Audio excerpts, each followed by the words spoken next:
Hello and welcome to the GB News YouTube channel. I'm Emily Carver and today we're going to dive into a significant development in the world of higher education and politics. One thing that benefited me greatly was not having tuition fees. Sir Keir Starmer's Labour Party has made a controversial move that's raising eyebrows across the country: the tuition fee hike. Let's cut to the chase. University fees are set to rise for the first time in 8 years.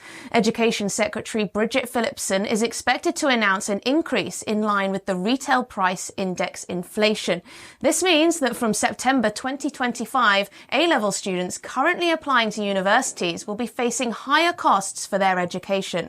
Now you might be thinking, haven't tuition fees been frozen for a while? And you'd be right. Since 2017, fees have been capped at £9,250. But that's all about to change. The numbers game. While the exact figure hasn't been confirmed, let's look at what we're potentially dealing with. If the government decides to match university rates to the current inflation rate of 2.7%, we could see fees jump to around £9,500 from next year. It's worth noting that there were even whispers of a steeper rise, with some reports suggesting costs could hit £10,500 over the next 5 years. A trip down memory lane. To put this in perspective, let's take a quick journey back in time. In 2012, David Cameron's coalition government tripled tuition fees to £9,000. In 2017, fees saw another increase, reaching £9,250. The Starmer surprise. Now here's where things get a little bit interesting. This imminent rise in tuition fees comes just 4 years after Sir Keir Starmer, the current Prime Minister, voiced support for abolishing these costs altogether. Yes, you heard that right. Back when Starmer was running to replace Jeremy Corbyn as Labour leader, he made a bold statement. He said, and I quote, "Support the abolition of tuition fees and invest in lifelong learning." Quite a contrast to what we're seeing now, isn't it? The U-turn explained. So what changed? Well, during the 2024 general election campaign, Starmer addressed this apparent U-turn. He explained that he had to make a difficult decision between tackling NHS waiting lists and abolishing tuition fees. In his words, looking at the cost for tuition fees or abolishing them, looking at the money we need to put into the NHS, I've taken the decision that we can't do both. That's a difficult decision. I'll accept that. He further elaborated, since then, there's been huge damage to the economy, and as we've got towards the election, we've had to make difficult choices. The political landscape.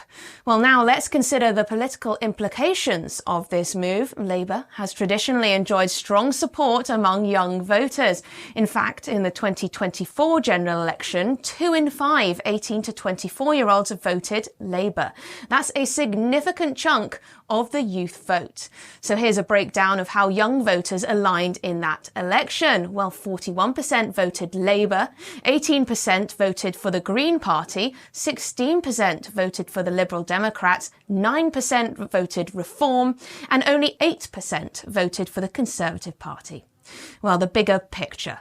This decision to raise tuition fees doesn't exist in a vacuum. It's part of a larger trend of policy shifts and broken pledges that we've seen from the current government. In May, Starmer abandoned his pledge to prioritise tackling NHS waiting lists. This pattern of changing stances raises questions about the reliability of campaign promises and the challenges of governing in a complex economic environment. Well, the impact on students.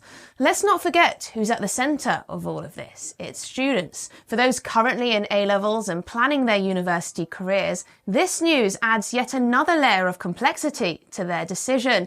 Making process, well, higher fees could mean larger student loans, potentially impacting career choices and long-term financial planning. Looking ahead.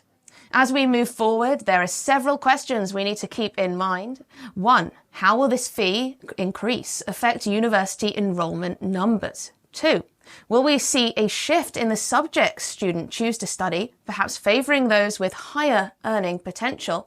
3. How will this impact the ongoing debate about the value of a university education versus other career paths? As we wrap up, it is clear that this tuition fee hike is more than just a number on a page. It represents a significant shift in policy, a challenge to campaign promises, and a real-world impact on the lives of students and their families.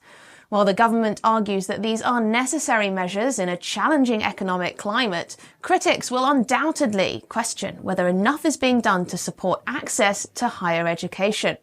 As always, we at GB News will continue to monitor this situation very closely, bringing you the latest developments and analysis. Until next time, I'm Emily Carver. Thank you for watching, and do make sure you subscribe to our YouTube channel. Nothing to do there, but I simply think this will put off students at the bottom. What was really striking, yes, I caught most of it, but what was really striking in Bridget Phillipson's statement was that the rhetoric she was using was quite hard on universities. So yes, this is a gift for them. Most of it will be paid. It's not very expensive for the government. Most of it will, to be honest, most of it will fall on students. But actually, she made it very clear that this isn't money for nothing. They will be expected to do more. And she listed a few different things: access from disadvantaged students from disadvantaged, including the white working classes who attend in much lower numbers than their wealthier peers, but also on boosting the local economies, on sort of a variety of other sort of obligations, sort of civic aspects. So are they giving support to local areas? Are they becoming more efficient? Was a key word in that statement. Are they making more out of the money that they're being given? So this isn't a gift that comes from nothing. This is, we'll give you this money, but we're expecting something big. Josh, is part of the problem actually we've got simply too many universities? Tony Blair came in saying education, education, education, but now we've got so many universities. We have an oversupply perhaps of people with degrees. We have people coming from overseas, millions and millions of foreign students getting into Britain, and a great many of them staying in the country. Universities have been seen as a way of getting a toehold towards citizenship. I found it astonishing in Miss Phillipson's speech there that she said that the previous government had been unwelcoming to foreign students. Are we living in different planets? It's certainly true that the system has been able to expand very quickly over a very short period of time. And one thing that she mentioned in that statement actually was something called foundation years, which are being used as a way of bringing in lots more students. So these are foundation years, they're sort of short quarters that prepare you for higher education. And they're cutting fees for that, which was originally conservative policy. So this is part of a concern, I think, that degrees are being used in exactly the ways that you suggest, that they're being used to bring in more students who maybe actually aren't really eligible for higher education or able to succeed there, and bringing in more international students too. I will say that actually most of the international students who do come in do leave, so it's not, although it shows up a lot in the net immigration figures, it's not a big contributor to sort of long-term residential immigration. But what we are seeing is that the very large numbers of people increasing the numbers in higher education, and the problems that's caused in, well, are all of those courses excellent, high quality? Many of them are all of them? I'm not sure. I think there's more work to do there.